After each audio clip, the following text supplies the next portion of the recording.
Recently, somebody asked me about Oscar De La Hoya.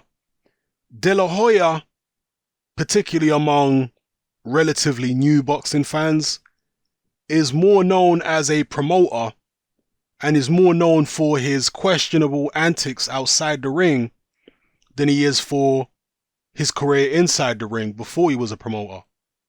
Well, actually, his career as a promoter started when he was still boxing towards the tail end of his career. But still, he's more known for those extracurricular activities and being a promoter to a lot of newer boxing fans than he is as a fighter. And so I was asked, how good was De La Hoya? And has his achievements or have his achievements in the ring been overshadowed by the stuff he's done out of the ring? Does he not get enough credit for how good he was as a fighter? Well, I think the short answer to that is yes, the outside the ring antics have overshadowed his boxing career, and no, he actually doesn't get enough credit for how good he was. The first time I saw Oscar De La Hoya was, I think, on ITV, right, which is a terrestrial television station in the UK.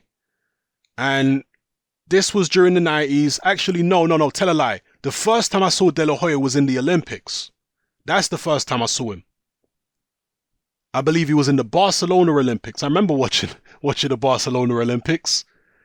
They even had that song. I even remember the song, Barcelona, such a beautiful... My singing terrible, right? But I remember the Barcelona Olympics very well. So he was in the Barcelona Olympics, and I remember watching him in the Olympics. Then he turned professional. The first time I remember seeing him as a pro was on an ITV boxing roundup show, which they used to have. They used to have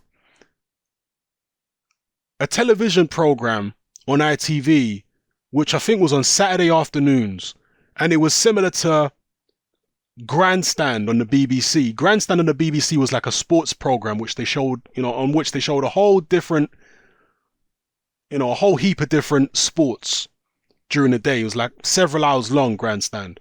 And the same thing on ITV. They had a similar kind of program where they show all kind of different sports, football, a little bit of boxing. And in their boxing segment, they showed De La Hoya fighting. And this is the first time that I'd seen him since the Olympics. And I can't remember exactly which fight it was. It was one of his early fights.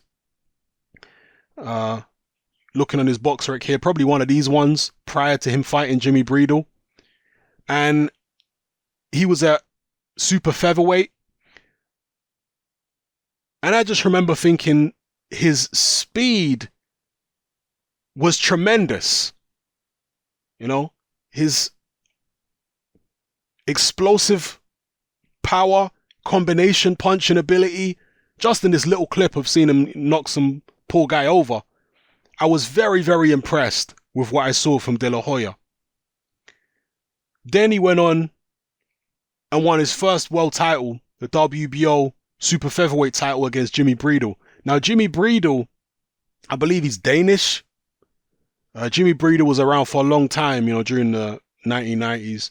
And one funny thing about Jimmy Brito is that he claimed to be a chain smoker. He's one of these fighters who claim they smoke like 20 cigarettes a day or whatever. That was Jimmy Brito. And the strange thing about it is Jimmy Brito had really good stamina. This is a guy said he smokes like a chimney, but he has really good stamina. I don't know whether he really did smoke, because some people have cast aspersions, over the claims of certain boxers smoking. They think that they didn't really smoke, but just did it as, kind of a gimmick. But I don't know, maybe he really did. But that was Jimmy Brito. So I remember him winning his first world title against Brito. And De La Hoya was very, very young at the time. I can't remember exactly how young. I guess this is the American. So this is March 5th, 94. When was De La Hoya born? Where is it now?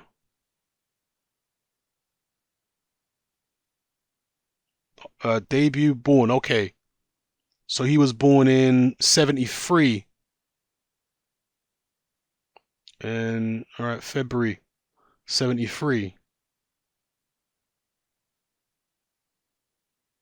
Where's the Jimmy Brito fight again? I've lost it. Bear with me, people. Okay, 94. So he must have been like, what, 21 when he beat Jimmy Brito? So a very young guy winning his first world title. And basically, Oscar De La Hoya went on a tear from when he beat Jimmy Brito to when he eventually stepped up to 147 pounds. And the reason why I, talk about 147 pounds is because that's where De La Hoya started struggling a little bit. Yeah. But prior to stepping up to 147, De La Hoya was on an absolute tear through the super featherweight division, the lightweight division, and briefly the super lightweight division. He didn't have many fights at 140 pounds. It was mainly, super feather, lightweight, and then later on welterweight. But he was an absolute beast during this time. So he defeated Jimmy Brito. I mean, you look at the guys he's defended against. I'm not saying Campanella is the greatest of all time, but, 20-0 at the time. Took him out in 3 rounds. Jorge Paez was a veteran, so it wasn't that impressive or surprising that he was able to, knock out Jorge Paez the way he did. But still, that was a highly experienced fighter, and this was him stepping up to lightweight. John Avila was a good fighter. John Molina was very well known at the time. He was a top fighter. Rafael Ruelas, he was one of the Ruelas brothers. This was a unification. The Ruelas brothers were very well known, very highly regarded. They were trained by the Goosens, and handled by the Goosens. They were a big deal at the time.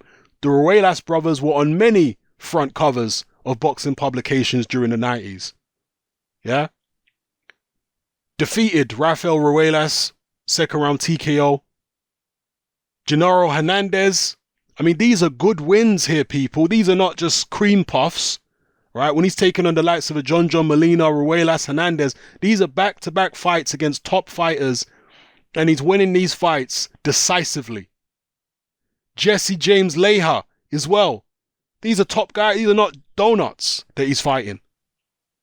This is like someone running through the welterweight division today, running through a Keith Thurman and an Errol Spence, an Amir Khan, a Brook when he was still at 147. That's like somebody just running straight through the division. That's what De La Hoya was doing these times.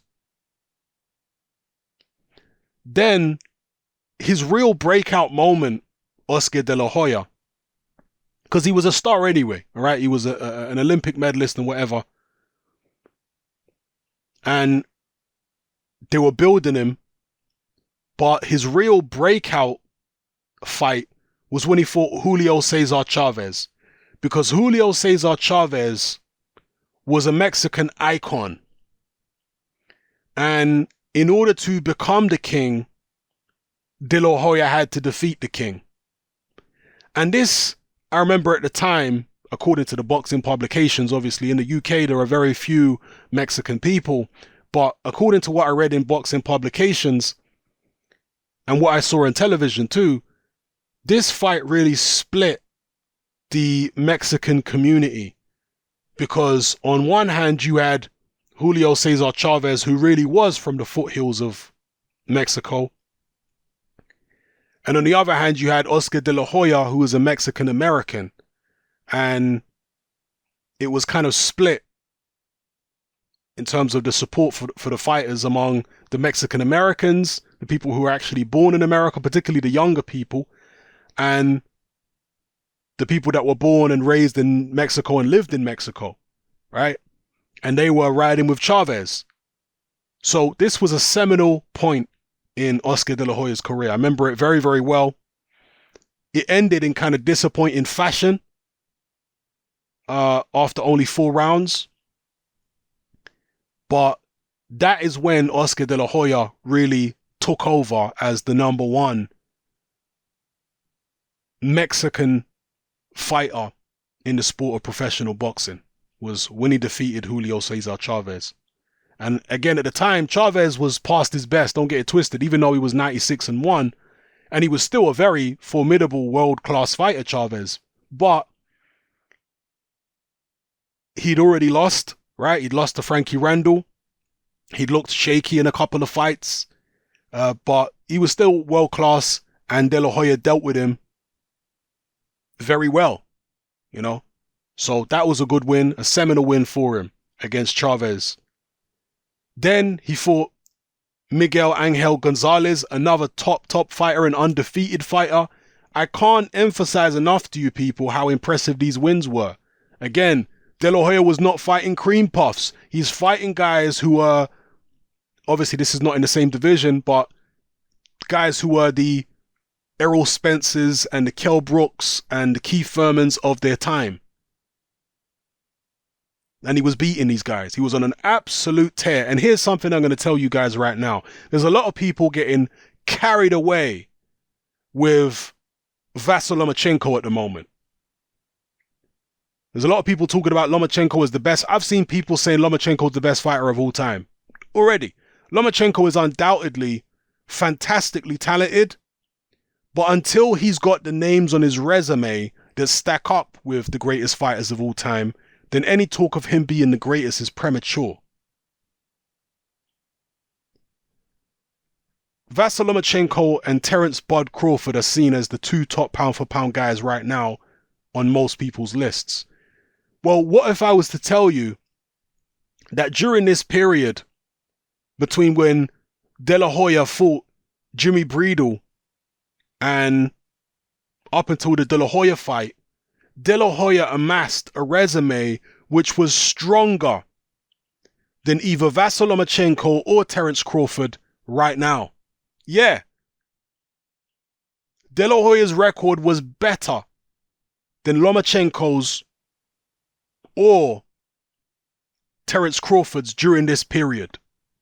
Now, they might go on to build up better resumes than Oscar De La Hoya, but I'm just talking about between that period I described, De La Hoya had a stronger record than either of them. Just to put things in perspective, because people love getting carried away with modern day fighters, not realizing that back in the days, people did things even more extraordinary. And I know with Vasyl Lomachenko, part of what makes him so extraordinary is the fact that he's doing what he's doing in so few fights. Yeah, I understand that. But at the end of the day, you have to look at the names on the resume. And when you're looking at names on resumes, De La Hoya's resume during this period was more impressive than Crawford's or Vasyl Lomachenko's in terms of the fighters that he beat. Now, Crawford, you have to give him massive credit. He cleared out the 140-pound division. He unified. He's the last undisputed champion we've had in boxing. Definitely big respect and big props for that. De La Hoya was unified, but not undisputed, okay? Terence Crawford was undisputed. The last undisputed champion we've had in boxing. So that is acknowledged. But in terms of the actual quality of fighters, I'm telling you, De La Hoya was fighting better quality fighters than Terence Bud Crawford has fought so far. That's my view anyway, you know. And I was around at the time following De La Hoya's career. I remember it very well. Another seminal moment in De La Hoya's career is when he stepped up to welterweight and took on Pernell Whitaker. Pernell Whitaker was a phenom at the time. One of the greatest defensive boxers of all time. Pernell Whitaker. Very highly regarded. And it was a controversial fight. I think that was the real first sign of controversy in De La Hoya's career. It was when he fought Pernell Whitaker. And these are back to back top class fighters that De La Hoya was taking on. I mean, if somebody was doing today what De La Hoya was doing back in the days, the fanboys would be losing their minds today, because what he was doing is quite unusual in today's world of professional boxing, in terms of just taking on back to back top fighters, undefeated guys, world champions, back to back when they're young, a lot of them in their primes, you know, Chavez Sr. notwithstanding, he was taking on a lot of guys in their primes, undefeated, back to back at championship level. Right? There are some guys in boxing today who are doing that, but very few. Very few. Right? Vasyl Lomachenko's not doing it. You know? He has taken on a few undefeated guys, don't get it twisted, but in terms of to the level that De La Hoya was doing it back to back, nah. So, yeah. The Pernell Whitaker fight is when a little bit of controversy came in. He ended up winning the fight on a unanimous decision. He was the aggressor. Pernell Whitaker being a defensive boxer. Some people were screaming outright robbery. Some people thought it was closer than the judges had it.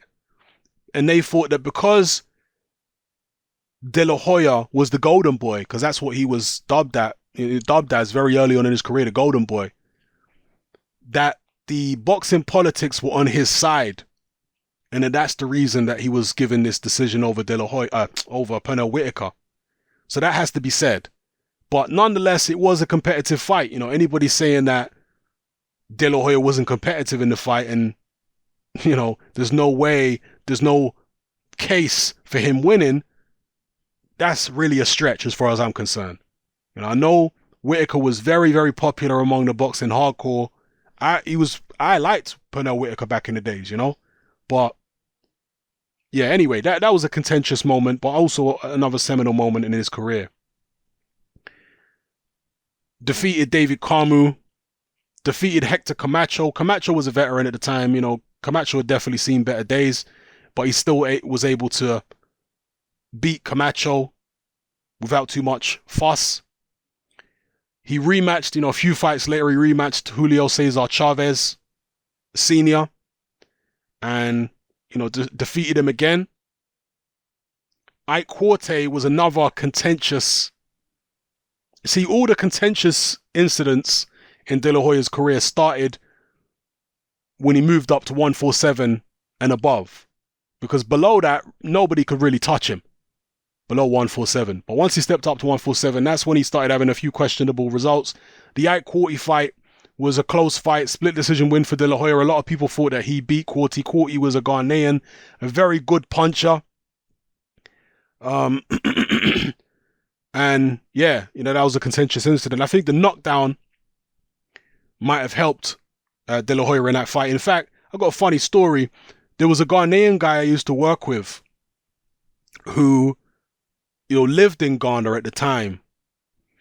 And Ike Quartey was apparently quite a wild guy in Ghana, like a no-nonsense guy. He said he remembers being in traffic one time. This is what he told me. All right, I'm just relaying a story. He was in traffic one time in Ghana, and Ike Quartey was in a car ahead of him, right, in a traffic jam. And somehow he got into an altercation with another driver, you know, a bout of road rage. Ike Quartey got out of his car, dragged the other guy out of his car, and proceeded to lay the smackdown on this guy in a traffic jam. That's Ike Quartey, right? And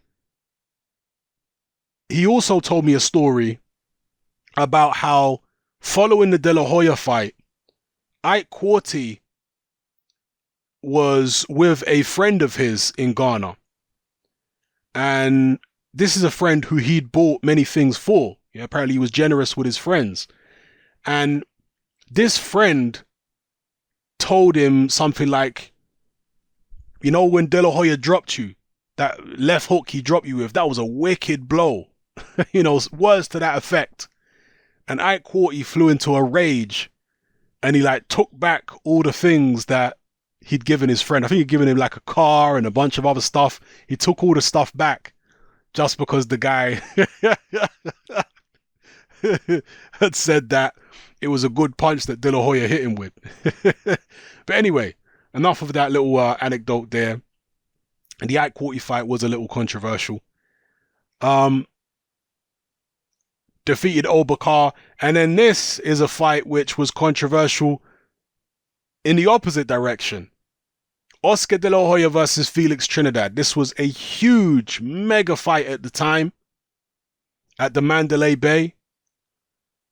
Felix Trinidad was a tremendous puncher from Puerto Rico, a guy who'd been down a few times in his career. His punch resistance had been questioned. I remember a guy called Yuri Boy Campos, a South American guy. I can't remember what country he was from, but I remember him dropping Felix Trinidad. I think it might have been in the second round, first or second round. I remember watching that fight, and Trinidad dispatched of him. But still, Trinidad was a tremendous puncher, but a vulnerable guy. But when he took on De La Hoya, the fight was anticlimactic because so many of us had expected a shootout, a war, a fight for the ages, but it actually turned out to be a relatively cagey affair, particularly by 90s standards, because in the 90s, this was not the era of defensive boxing. There were some guys defensive boxing, but most guys were getting it in. That's one thing I will say about the 1990s and the 80s and, going back all the way to 70s and whatever. Boxing generally was more entertaining because not that many people were fighting defensively. It was mostly people being offensive and there were a lot of wars. But this fight right here, by 90s standards, was quite dull. And a lot of people believe that Oscar De La Hoya was hard done by. Now, De La Hoya believed that he was so far ahead in the fight that he basically decided to coast for the final few rounds. And that's basically what cost him the decision. But even with him coasting, a lot of people believed he'd done enough to win.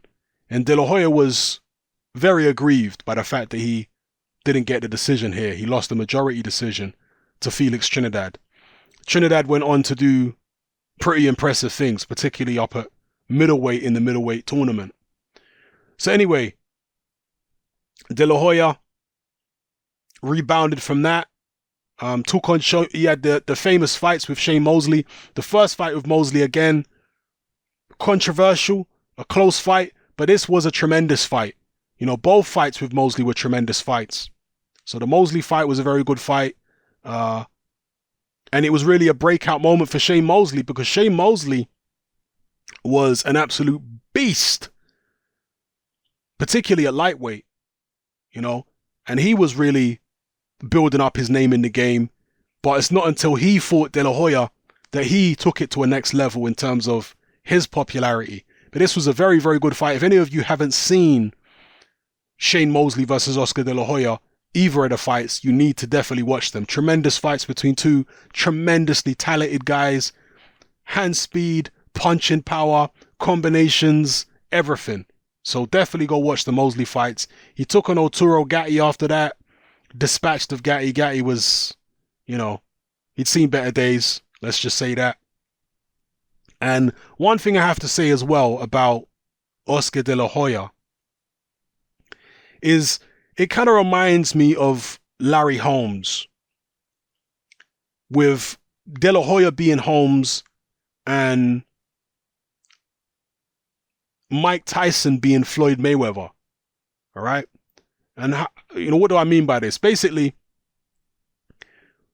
when Mike Tyson came along, the majority of his big wins when he was champion, or a lot of his big wins when he was champion, were against Larry Holmes leftovers, guys who Larry Holmes had already beat when they were in their primes.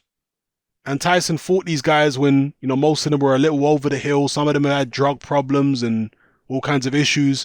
And Tyson ran roughshod through all these Larry Holmes leftovers. He obviously beat Holmes himself, when Holmes was coming out of retirement, long layoff, wasn't in the greatest shape, etc. But still, it's similar with Mayweather when he came along slightly after De La Hoya, because so many of the guys that Mayweather was beating on the way up towards his showdown with De La Hoya were guys who De La Hoya had already beat. They were De La Hoya leftover. I do have to say that, because again, if we're talking about De La Hoya not getting the credit that he deserves, we have to say that Mayweather was fighting a lot of De La Hoya leftovers on his way up through the ranks. So anyway, Another big moment in De La Hoya's career was this fight when he stepped up, the fight before, but this was really his big announcement at 154 when he fought Fernando Vargas.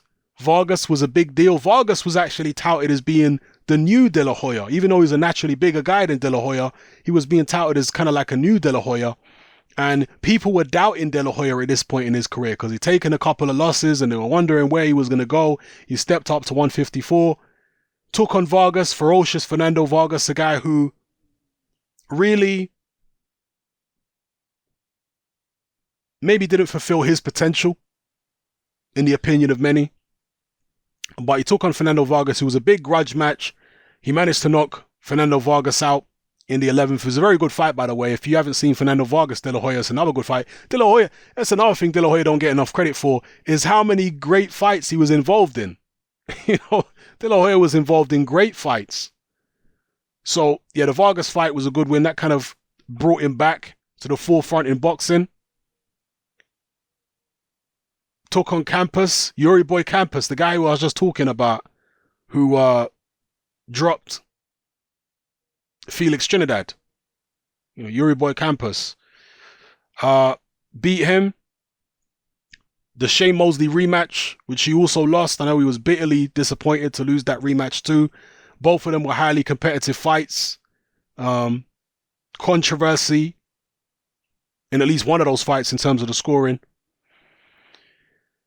Then he stepped up to middleweight. He took on Felix Sturm. And, he'd been on the wrong end of controversy a couple of times, but he'd also been on the favorable end of controversial decisions too. And this was a return to De La Hoya being on the favorable end of a controversial decision when he took on Felix Sturm. Now, the whole point of him taking on Felix Sturm was to set up the Hopkins showdown, because Hopkins was the winner of the middleweight tournament, and that resulted in Bernard Hopkins being the undisputed middleweight champion. So the Felix Sturm fight was kind of a setup fight for for Bernard Hopkins. The WBO wasn't really highly regarded at the time, so Hopkins was already seen as the undisputed prior to fighting De La Hoya, with De La Hoya's WBO middleweight belt on the line as well. That has to be said. But still, De La Hoya taking on Sturm. Sturm was unknown at the time, all right? In the United States anyway, in the larger boxing sphere, Sturm was unknown. So De La Hoya took him on. I remember De La Hoya being very pudgy in the fight, not looking in particularly good shape, definitely not looking like a middleweight, barely scraping by Felix Sturm in a fight which a lot of people believe Felix Sturm actually won. Sturm was coming over from Germany, but politics in boxing favored Oscar De La Hoya because this was supposed to legitimize him as a middleweight and therefore make a fight against Bernard Hopkins easier to sell. That's what this was all about. So he managed to win the WBO middleweight title and then face Bernard Hopkins. After this, after the Hopkins fight, De La Hoya's career was effectively over, as far as I was concerned anyway. The Hopkins fight went 9 rounds, a very famous fight. It wasn't a particularly good fight. De La Hoya tried to do his best, hit and run, stick and move, but eventually Hopkins got to him, hit him with a body shot, and took him out. It was not particularly impressive, to be honest with you, because it was Hopkins taking on a superstar in the game, yes, but a guy who'd started his career at super featherweight. This is a guy who was not a real middleweight at all. A guy who really was, a super featherweight. And actually, looking at these weights here, was this fight actually fought at middle? I know it was for the titles, but was this a catchweight fight? I can't remember if this was a catchweight fight or not. One of those weird fights where it's a catchweight, but the titles are still on the line. It may well have been. In fact, it probably was. maybe I'd rather than going to a vent and slowing up this video, because I'm trying to get this video done without getting sidetracked too much. So it's not a 1 hour long video again. I'll let you guys, go do the research on that. But anyway, he lost to Bernard Hopkins, famous body shot. And, I got into kind of a debate recently with some people following the Vasyl Lomachenko Jorge Linares fight, because to me, Linares quit in the fight. And I'm not judging him for quitting. If I was in his position, I probably would have quit too. But he quit. Yeah. He was on his feet, but he was bending over when he got up. And he didn't really stand up straight until the referee waved the fight off. The fact that he got up to his feet and was able to stand up straight seconds after the referee waved it off, that shows me that it was a choice for him. That he wanted the referee to stop it. And Tim Bradley's talked about this too, that, don't blame the ref. Linares didn't give the ref the proper signals that he wanted to continue. Even if you're crippled by a body shot, if you're able to get to your feet, like Darren Barker when he fought Daniel Geale, he stood up straight, he looked the ref in the eye, he said, let's go, even though he was in crippling pain. Marcus Maidana when he fought Amir Khan, he looked the ref in the eye, he said, yes, let's go. Linares didn't do that. He stayed bent over, not looking at the ref. He was giving out distress signals like he wanted the ref to stop it. And so that's why I say he quit. Now, I was inundated with people saying, oh, you must have never taken a body punch or blah, blah, blah. All kind of foolishness. I've taken plenty of body punches. I know how debilitating a body punch can be. And an example of a debilitating body punch is De La Hoya when he got hit by Hopkins' body punch. De La Hoya wouldn't have got up if you counted to 30. There was no way. It was too painful. De La Hoya didn't quit in that situation. Yeah? He literally was paralyzed from the body punch. Other people talked about Matthew Macklin when he fought Gennady Golovkin. Similar situation. But Jorge Linares, he didn't go down and wasn't writhing in agony in the same way as these guys were when he got hit with a body shot. Or even Darren Barker and Marcus Maidana appeared to be in far, far greater distress in terms of pain than Jorge Linares was when he went down against Lomachenko. And even when they got up, they were clearly in more physical, to me, they looked like they were clearly in more physical pain than Linares was. Linares, to me, was mentally broken rather than physically broken. And that's why he didn't give the referee the correct signals, because he wanted the referee to stop it. He didn't want no more of it. Whereas the likes of Darren Barker and Maidana, they wanted to go. They were like, no, let's go. Yeah, that body shot nearly split me in half, but I'm ready to go. Let's go. Anyway, there's me saying I don't want to get sidetracked, and I just got sidetracked. So that was the Bernard Hopkins fight. From here on in, De La Hoya's career was pretty much done. Yes, he came back and beat Mayorga. I mean, several people had beaten Mayorga by that point. But I guess it was cool, picked up another title. And then he fought Mayweather, and the fight was close. He actually gave Mayweather one of his best fights in Mayweather's career.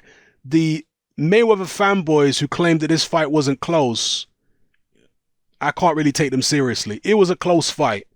Yeah, I have no issue with Mayweather getting the decision at all. But to say that the fight wasn't close, that's a stretch. It was a close fight. Yeah.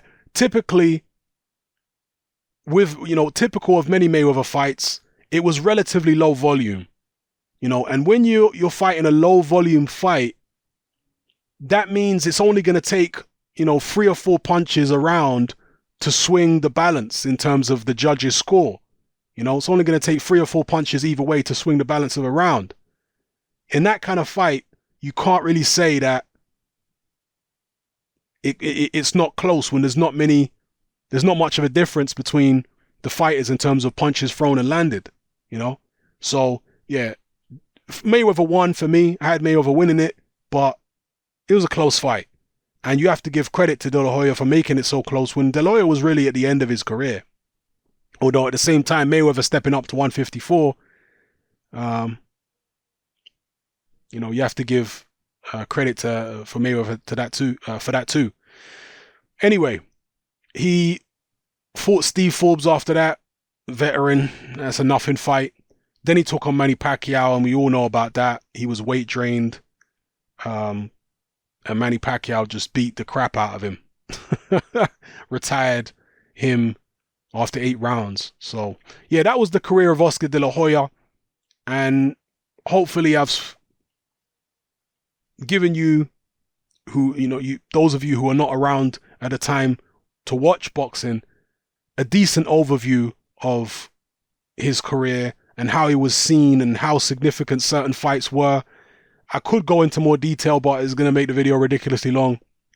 So I'll stop there and let you guys go and do your own research on it and look further into some of the fights I've talked about.